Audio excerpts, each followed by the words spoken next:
There haven't been any full-blooded Filipino that has been to the NBA, and I just want to be the first one, and I just want to show everyone that we can also make it.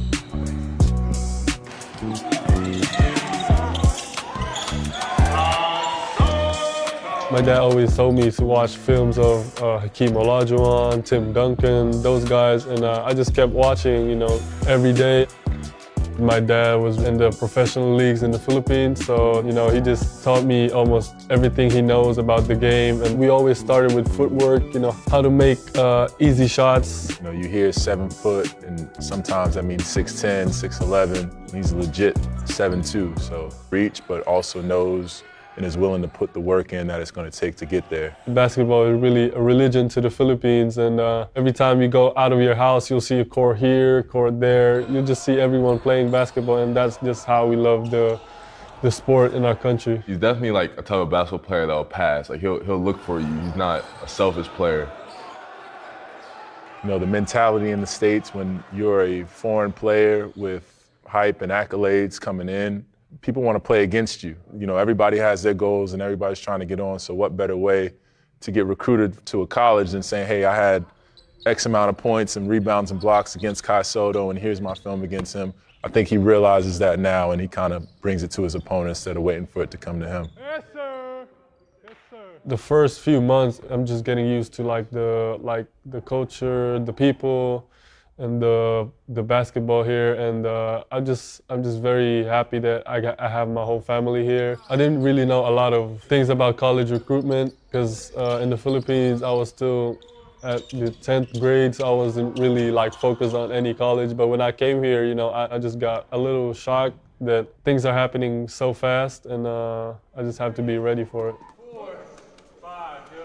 I see KAI as somebody with a world of potential, and the sky is really the limit, but also, there's a short time to get there and has to be deliberate in making those goals achievable. Two more shots. The training here in the States is different because they really focused, and my trainer really dedicated themselves to help me get better as a player.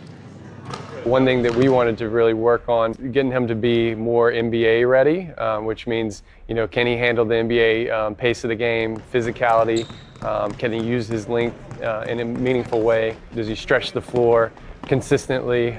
Can he guard players? Can he guard in the post? Can he guard off switches? Very good, show it right back, bang, bang, boom, yeah, there we go. That's a good one.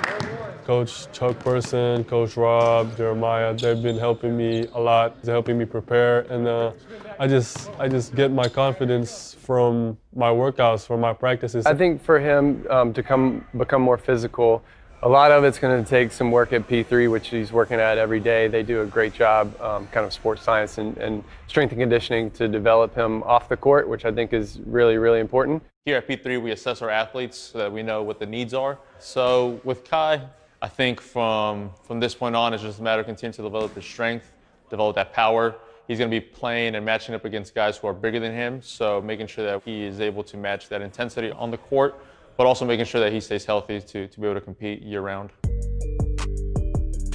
That was a moment in time for him at Basketball Without Borders where all 30 NBA teams are there. There's high-level kids that are his age that are there, and he's able to see, I didn't make the first team. I wasn't MVP. I wasn't on the first team all camp. And so what are the things I need to do to improve? And so now you're able to look at positive feedback from GMs, scouts. It was great. I had the opportunity to play against the best players all over the world, and to be coached by great coaches. What are the gaps? What's going to help him get there? And I think he took it to heart. I think he saw kind of where he was and was able to size himself up a little bit, and now he's able to take a step forward because he's grounded in reality. He's not caught kind of in the hype world. Potential is something people talk about a lot, right? Potential, potential, potential. There's always a point though where you have to start turning a corner and potential has to become reality.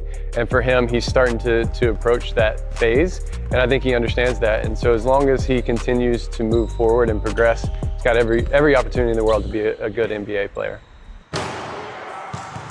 My ultimate dream is to make it to the NBA, and I also want to represent the Philippines on international tournaments. I just want to show that Philippines is part of the basketball world. I appreciate those people who followed me in my journey, knowing that all my fellow Filipinos from my country, supporting me and following me. And I just use it as a motivation, inspiration, just to work even harder to make them proud.